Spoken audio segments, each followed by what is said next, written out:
आइए सीधे शुरुआत करते हैं। जरा सोचिए, एक वायरल सोशल मीडिया पोस्ट, 12वीं क्लास में फेल होने वाला एक छात्र और एक रिक्शा चलाने वाले के बेटे में आखिर क्या कनेक्शन हो सकता है। पहली नज़र में ये बिल्कुल अलग अलग बातें लगती हैं, है ना?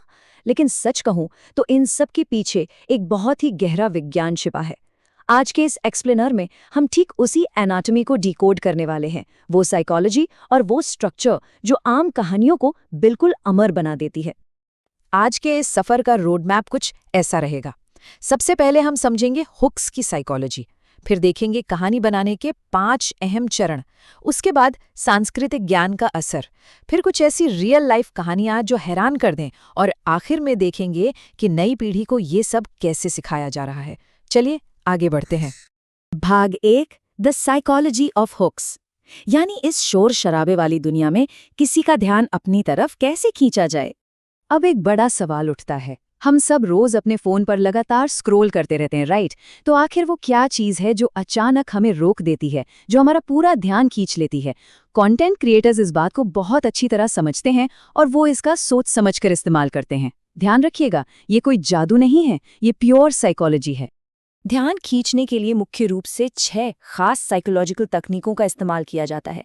ये हैं open loop, bandwagon effect, story telling, social proof, contrarian statements और फियर ऑफ मिसिंग आउट यानी फोमो। ये सारी की सारी तकनीकें ना हमारे दिमाग की नेचुरल वायरिंग पर बिल्कुल सटीक निशाना लगाती हैं। इनमें से एक बहुत ही पावरफुल तकनीक है ओपन लूप। इसका क्या मतलब है? बेसिकली किसी आइडिया को पेश तो करना, लेकिन उसे तुरंत पूरा ना बताना। ये एक क्यूरियोसिटी गैप पैदा कर देता है ताकि सामने वाला ये सोचने पर मजबूर हो जाए कि आगे क्या हुआ। और मज़ेदार बात पता है क्या है? इस एक्सप्लेनेशन की शुरुआत में भी ठीक यही किया गया था। वो रिक्शा वाले के बेटे और 12वीं में फेल होने वाले छात्र का जिक्र करके बात वहीं छोड़ दी गई थी। यही है ओपन लूप की असली ताकत। आगे बढ़ते हैं भाग 2 पर, 5 लाइन्स टू अ स्टोरी, यानी भावनाओं का ब्लूप्रिंट। दुनिया की चाहे जितनी भी महान कहानियां हों, उन्हें सिर्फ 5 सिंपल स्टेप्स में बांटा जा सकता है। पहला, सिचुएशन यानी हालात। दूसरा, डिजायर यानी चाहत। तीसरा, कॉन्फ्लिक्ट यानी संघर्ष। चौथा, चेंज या बदलाव। और पांचवां, रिजल्ट यानी नतीजा। किसी भी फिल्म मेकर से पूछ लीजिए, इन 5 एलिमेंट्स को पहचाने बिना किसी भी कहानी में असली जज्बात पैदा नहीं किए जा सकते। ये बिल्कुल फाउंडेशन है।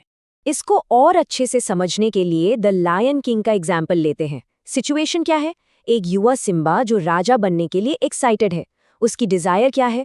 खुद को बहादुर साबित करना। फिर आता है कॉन्फ्लिक्ट, पिता की मौत हो जाती है और वो शर्मिंदा होकर भाग जाता है। चेंज तब आता है जब उसे अपने पिता का विजन दिखता है और वो वापस लौटने का फैसला करता है। और रिजल्ट, वो स्कार को हराकर वापस अपना राज्य पा लेता है। ये 5 लाइन स्ट्रक्चर हर जगह परफेक्टली काम करता है। अब आते हैं भाग 3 पर, कल्चरल विजडम एंड मोटिवेशन, यानी शब्दों का असली वजन। सिर्फ स्ट्रक्चर ही काफी नहीं होता, भाषा का अपना एक अलग जादू होता है। डॉक्टर एपीजे अब्दुल कलाम जी की ये लाइन देखिए, महान सपने देखने वालों के महान सपने हमेशा पूरे होते हैं। ये सिर्फ कुछ शब्द नहीं है, ये एक ऐसी एनर्जी है जो बड़े लक्ष्यों के लिए संघर्ष कर रहे लोगों का पूरा माइंडसेट ही बदल कर रख देते हैं। इससे कहानी के डिजायर और कॉन्फ्लिक्ट वाले हिस्सों को एक जबरदस्त फ्यूल मिलता है। और इसमें सांस्कृतिक कहावतों का भी बहुत बड़ा रोल होता है। हम सब ने बचपन से सुना है ना, अधजल गगरी छलकत जाए। अब इसका अंग्रेजी वर्जन देख लीजिए, an empty vessel makes the most noise. जब हम इस तरह की कल्चरल बातों को किसी नैरेटिव में पिरोते हैं तो वो मैसेज सीधे लोगों के दिलों में उतर जाता है।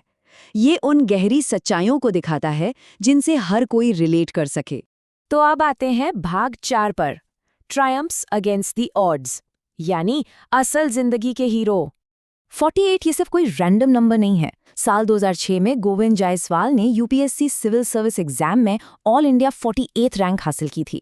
और सबसे हैरान करने वाली बात क्या थी पता है? ये उनका पहला ही अटेम्प्ट था और उन्होंने ये मुकाम हिंदी मीडियम से पढ़ाई करके हासिल किया था। गोविंद का सफर किसी भी ब्लॉकबस्टर मूवी के हीरो से कम नहीं था। सोचकर देखिए, सिर्फ 11 साल की उम्र में एक रिक्शा चलाने वाले का बेटा होने की वजह से उनका अपमान किया गया।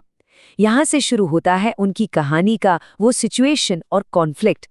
दिल्ली आकर सर्वाइवल के लिए कभी खाना छोड़ा तो कभी ट्यूशन पढ़ाया, और आखिरकार सिर्फ 22 साल की उम्र में यूपीएससी जैसी परीक्षा क्लियर कर ली। ये उनकी कहानी का अल्टीमेट विजयी रिजल्ट था। ऐसी ही एक और जोरदार और कॉन्ट्रेरियन कहानी है मनोज कुमार शर्मा की। जी हाँ, वही 12th फेल छात्र जो आगे चलकर सीआईएसएफ ने इंस्पेक्टर जनरल ऑफ पुलिस बने।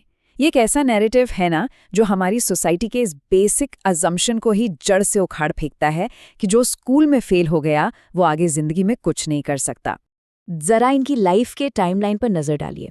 12वीं क्लास में फेल, उसके बाद किसी तरह कॉलेज में हिंदी और हिस्ट्री से बीए किया। एक नहीं, दो नहीं, पूरे 4 अटेम्प्ट्स के बाद यूपीएससी में 121st रैंक हासिल की। 2005 में आईपीएस ऑफिसर बनने से लेकर आईजी रैंक तक पहुंचना, ये इनकी लाइफ का वो बड़ा चेंज वाला फेस था जिसने बाद में एक बेस्ट सेलर किताब और एक हिट फिल्म दोनों को इंस्पायर किया। क्या जबरदस्त कहानी है। आखिर में हम आते हैं भाग 5 पर, एजुकेटिंग द नेक्स्ट जनरेशन, प्रेरणा का व्यवसाय। आज के प्रोफेशनल वर्ल्ड में इन प्रेरणादायक कहानियों की कितनी भारी डिमांड है, ये देखकर कोई भी हैरान रह जाएगा। दृष्टि आईएएस की इस रीसेंट जॉब पोस्टिंग को ही ले लीजिए। इसमें उन्हें सिर्फ यूपीएससी का ज्ञान नहीं चाहिए, उन्हें चाहिए यूट्यूब एसईओ की समझ, एआई टूल्स का इस्तेमाल और सबसे जरूरी स्टोरी टेलिंग। मतलब सिर्फ एकेडमिक डेटा होना काफी नहीं है, उसे एक बेहतरीन कहानी के रूप में पेश करना आना ही चाहिए। इस रोल के KRA यानी कि रिजल्ट एरियाज देख लीजिए। लगातार हाई क्वालिटी कंटेंट देना, इंगेजमेंट और एसईओ के लिए ऑप्टिमाइज करना और ChatGPT या जेमिनी जैसे एआई टूल्स का इस्तेमाल करके चैनल को ग्रो करना। देखा आपने, आज के कंटेंट क्रिएटर्स को साइकोलॉजी, राइटिंग स्ट्रक्चर और टेक्नोलॉजी, इन तीनों का परफेक्ट कॉम्बिनेशन बनाना पड़ता है। तो अगर इस पूरे एक्सप्लेनर को समेटना हो तो सबसे अहम बात ये है, इंस्पिरेशन की एनाटॉमी असल में साइकोलॉजिकल हुक्स, एक क्लियर 5 लाइन स्ट्रक्चर और कल्चरल रेजोनेंस, इन तीनों के सटीक मेल से बनती है। यही वो फॉर्मूला है जो असल जिंदगी के बड़े बड़े संघर्षों को एक ऐसी एजुकेशनल और इंस्पायरिंग कहानी में बदल देता है जो हमेशा के लिए याद रह जाती है। अब आखिर में एक ऐसे सवाल पर आते हैं जो सोचने पर मजबूर कर देगा। जरा सोचिए, इस वक्त हमारे आसपास ऐसी कितनी अनकही कहानियां हैं जिन पर अभी तक किसी का ध्यान नहीं गया है। अगली महान कहानी कौन सी है जो बस सुनाई जाने का इंतजार कर रही है? इस स्ट्रक्चर को समझ लेने के बाद यकीन मानिए आप अपने आसपास की उन कहानियों को बहुत आसानी से पहचान लेंगे। इस बारे में जरूर सोचिएगा।